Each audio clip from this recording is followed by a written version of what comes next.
My name is Millie, and I'm 30 years old. I got married 5 years ago to my husband, who is 5 years older than me. He works for a leading corporation and is calm, patient, and a very kind husband. We got pregnant with our first child in our first year of marriage, and I was the height of my happiness. However, after I left the company when I became pregnant, my husband's gentle attitude changed drastically. Hey, where's my food? One day, when my morning sickness was so bad that I couldn't get up, before I knew it, I had dozed off until late afternoon.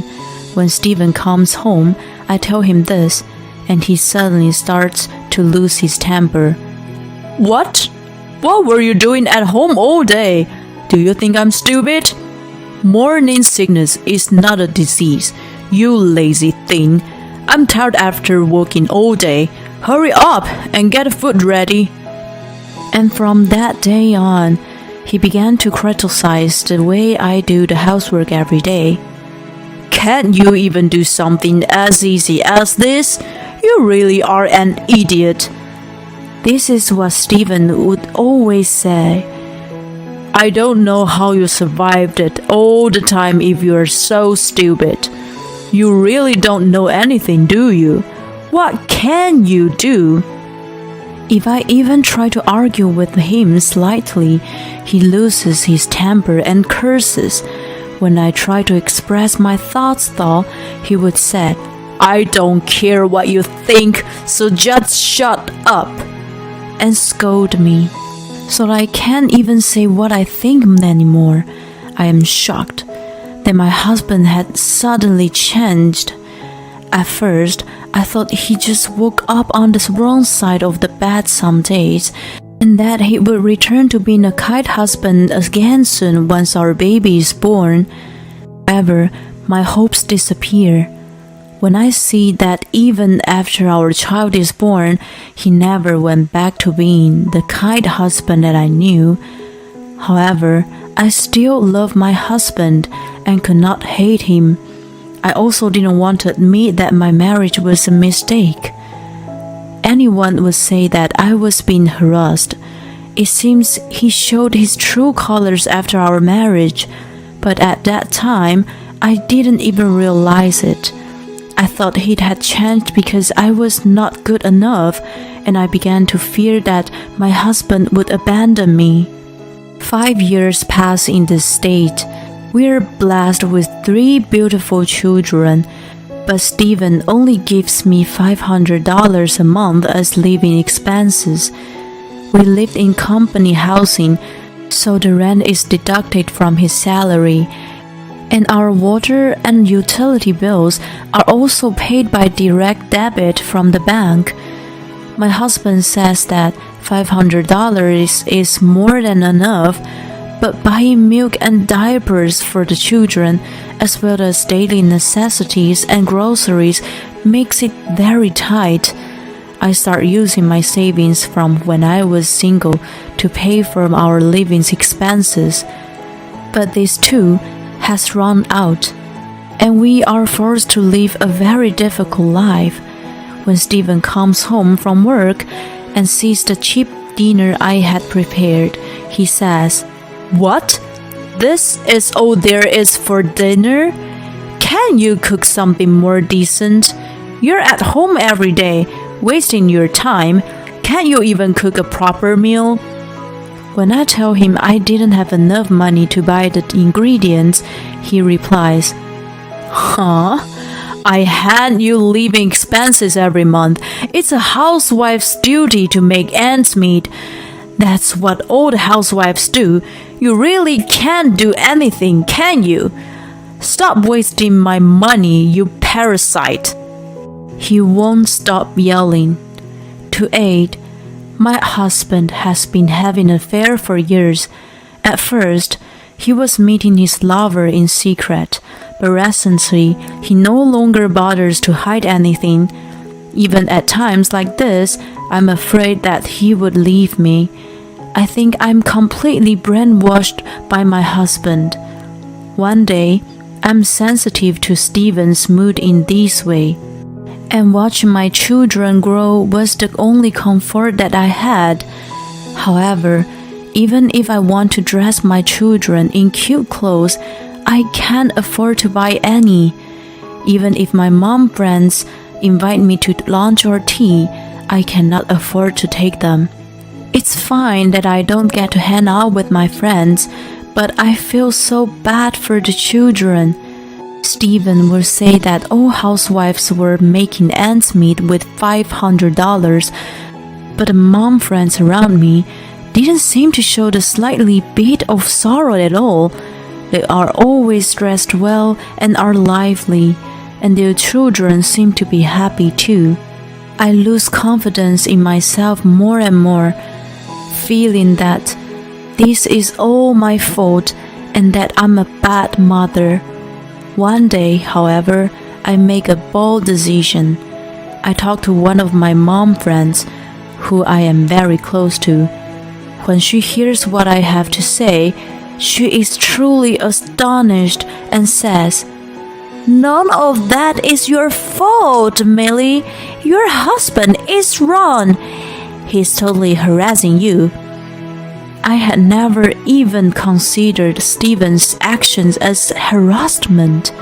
"There's absolutely nothing wrong with you, Millie.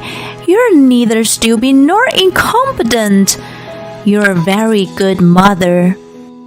Thanks to my friend's kind words, I'm able to gather up my courage and decide to negotiate with my husband for a raise in our living expenses.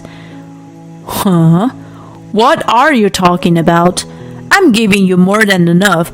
When are you gonna stop wasting all my money? "But the kids are getting older. There are things I have to buy them, and I need money to spend time with their friends' mothers too." "Not in a million years. You just stay at home, take care of kids, and do the housework.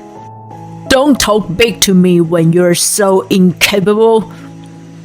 In my husband's ear, the children started crying. "Shut up! You keep them quiet." "I want a divorce." Before I knew it, this is what I am saying, and I am surprised at my own words. I never had such thoughts before, and it came out ever so suddenly. Steven stops, looking surprised for a moment, but immediately says, "Do you really think you're in a position to say something like that, you parasite? Well, okay. I'll be trying to not see your sad face anymore, but you're returning the money you've been squeezing out of me. $500 a month, so $6,000 a year, making it $30,000 in 5 years. And of course, I'm keeping the children. You get the $30,000 ready and leave on your own." With this, he leaves the house as usual. I hug my crying children and I cry with them. The youngest one is only 11 months old. Of course, there is no way I can afford to pay $30,000, but more than that, I need to do something about the children. I would rather die than be separated from them, but I don't have the confidence to spend any more time with a terrible husband. I'm so overwhelmed that I finally called my mom. My dad passed away when I was in college, so the house I grew up in doesn't exist anymore. My mom is now living with my brother and his wife in the house they built, and this is a reason why I couldn't rely on her. Even when I was having a tough time, I didn't want to worry her. When I tell her what happened on the phone, she tells me off for not noticing her earlier, and I heard her crying. After that, she tells me that my brother and his wife are both worried too, and that I should come to their house as soon as possible.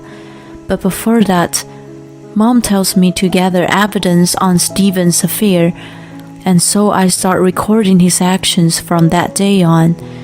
Receipts of him buying presents and brand products to his lover, as well as hotel receipts of them staying together.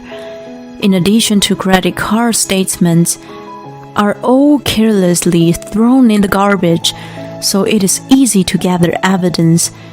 My mom hires a lawyer who speaks to Stephen. He is saying he doesn't want to get a divorce, even if we were separate. He says he is keeping custody of the children. I feel this is going to take a long time and decide to get ready to take the children to my brother's house. However, while this is happening, we find out that Stephen has stomach cancer. As it was detected early, they said it can be cured by surgical removal. Stephen goes to stay at the hospital. Life without my husband at home is truly peaceful and refreshing, and I feel so calm all the time. Perhaps it is because I have become more cheerful, but I feel that my children also seem to be livelier than usual. Seeing my children in such a state, I become even more certain that I need to get a divorce. I have no regrets leaving my husband, who says his cancer is due to a stress from my actions. I'm determined to raise my children on my own and make them happy, no matter what. Then, Stephen suddenly softens his attitude and he says he is willing to divorce me. It seems that by finding out about the cancer and having his life in danger, and by overcoming it, he has realized that he wants to start his life all over. Now that he has been given a second chance at life, he wants to reset everything, let go all of that is unnecessary, and live life with the people that are truly precious to him. Even in a situation like this, it's all about himself. I don't mind what he says about me, but to call the children unnecessary too? I am just stunned. However, there is no reason for me to throw away this opportunity to get divorced. I swiftly get things done before Stephen changes his mind. He seems to have no regrets letting go of the children anymore, so I asked him to sign the pledge that states he will never see them again. This is convenient for me. Although I will not be receiving child support, he is going to be paying a large amount of compensation, and I am also requesting a compensation to his lover. I'm finally able to divorce this man. Stephen is concerned what everyone will think, so he tells his colleagues and the neighbors that the moment he got ill, I was the one who left him. I'm frustrated at how selfish he can be, but more than that, I'm just pleased that I get to leave him. I'm finally free. My life is about to begin. Filled with a sense of happiness and freedom, I leave the house where I had lived with him for all those years. Shortly after my departure, I hear that Stephen married a lover he had been seeing for many years. It seems she works under him at the office. I rent an apartment near my brother's house and am raising the children with my mother, brother, and his wife's help. I also found a job. It has not been easy, but I am much happier than before. 6 months later, my mom tells me that she received a phone call from Stephen's dad. Has something happened to Stephen? I hurriedly call his dad back and find that Stephen has gotten a divorce again. Fortunately, his cancer has not recurred, and he is still alive and well.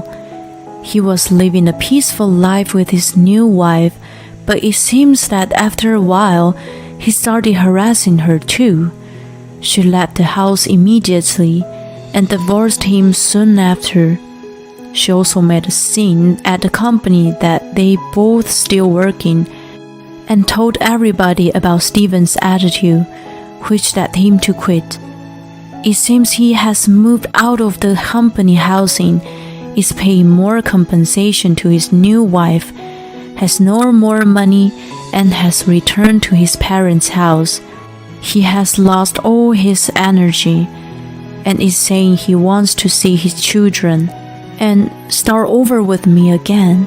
His dad couldn't stand seeing Stephen in his state anymore, so he decided to reach out to me. I feel so angry. I'm finally free, but Stephen appears in front of me like this, as if a ghost. He had an affair for so many years and got married after finally getting rid of me, but got divorced after 6 months. It's all his own fault. But instead of showing remorse, he wants to see his children and he wants to start over. Who in the world does he think he is? Who's the parasite now? I'm speechless. I somehow managed to hold down my racing anger and tell Stephen's dad that I intend to never see him again before I hang up. However, a few days later, on my way home from work, Stephen is waiting for me at a park near my house, and I feel like my heart is about to stop. He looks pale and exhausted. At first, I couldn't tell who he was. Millie, I know now. You're the only one for me. Our children need a father, right? A lot happened, but let's start over. You must be having a tough time on your own. You know, I can do the housework for a while. Don't be ridiculous. I can't help myself, and I interrupt him. What do you mean, let's start over? It would make sense if I said that, but you have no right. I have no intention of starting anything over with you, and I'm thrilled to be away from you. I don't care what's happened to you. You say I must be having a tough time on my own? I'm so much better than when I was married to you. Stephen is startled and has his mouth hanging open. It's the first time that I'm talking back to him like this, so this response is understandable. You just leave. I don't know since when you've been here, but if you think you can waste your time like this, why don't you go job hunting or something? You're an adult. Don't get your dad to phone me. And I don't know how you found out where I live, but if you come anywhere near me again, I'm calling the police. That's all. Goodbye. I leave him standing there. I'm scared and furious at my ex-husband for suddenly appearing in front of me like this, but remembering the look on his face, I feel much better. My children and I have not seen my ex-husband since. The 4 of us are living peacefully and happily, and I believe there is still so much to experience in life. I'm going to stay positive and work hard until my children grow up.